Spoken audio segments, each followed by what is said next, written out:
Masalah. Kisah nelayan ikan asal Jepang. Ada sebuah cerita menarik yang datang dari seorang nelayan di negara Jepang. Nelayan tersebut ingin tangkapan ikannya dapat terjual dalam kondisi masih segar. Sebagaimana kita tahu, seorang nelayan akan pergi berlayar untuk menangkap ikan di lautan lepas. Selama beberapa hari kemudian, nelayan tersebut baru kembali ke darat untuk menjual hasil tangkapannya. Suatu ketika, seperti biasa para nelayan yang telah ditunggu-tunggu kedatangannya oleh warga sekitar. Warga sekitar ingin membeli ikan dari para nelayan yang kembali ke darat. Warga yang tidak sabar lalu menyerbu para nelayan tersebut. Namun sangat disayangkan, hasil tangkapan ikan hari itu kondisinya sudah mati. Sedangkan warga ingin membeli ikan dalam kondisi masih segar. Alhasil, penjualan ikan di hari itu tidak laku dan para nelayan berpikir keras bagaimana caranya agar ikan hasil tangkapannya bisa diterima oleh warga.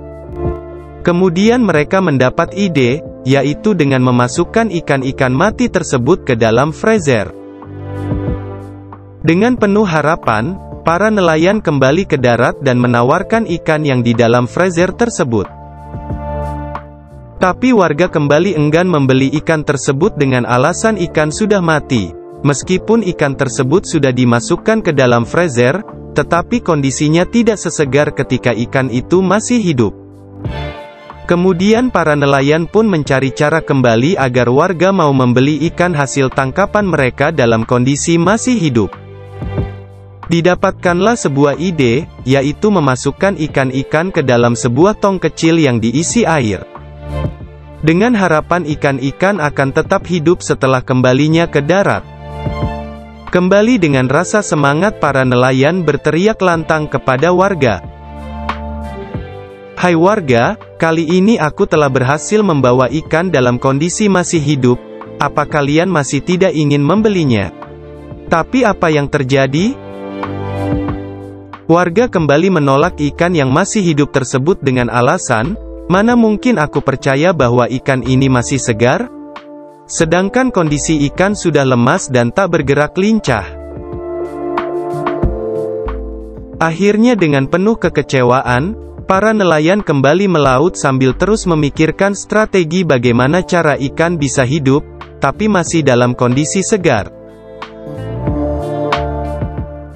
Lalu seorang nelayan mempunyai gagasan dengan cara memasukkan ikan hiu kecil ke dalam tong yang berisi ikan-ikan hasil tangkapan tersebut.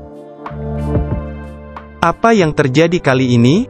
Warga kemudian menyukai ikan-ikan tersebut, karena ikan bergerak lincah ke sana kemari saling berkejar-kejaran dengan anak hiu yang telah dimasukkan agar tidak dimangsa dan dapat mempertahankan hidup.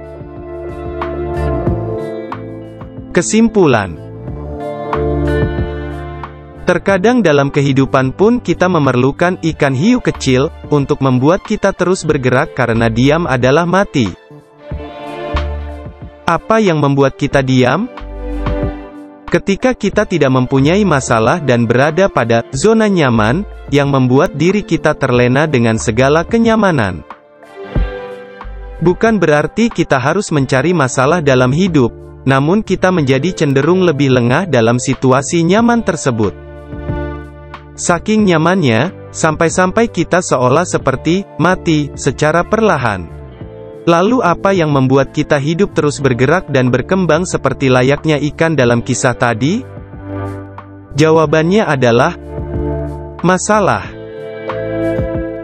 Dengan masalah ditambah tekanan dalam hidup yang diberikan oleh Tuhan, ketika itu juga naluri kita bergerak secara otomatis untuk mencari solusi dari masalah itu. Di saat terburuk seperti itu, kita akan mempunyai banyak waktu dan pikiran untuk mengingat Tuhan dan berdoa kepadanya. Oleh karena itu, kita harus mensyukuri hiu-hiu kecil yang hadir dalam hidup kita. Jangan pernah mengeluh karena suatu saat hiu kecil ini akan membawa kita menuju kebahagiaan yang kekal.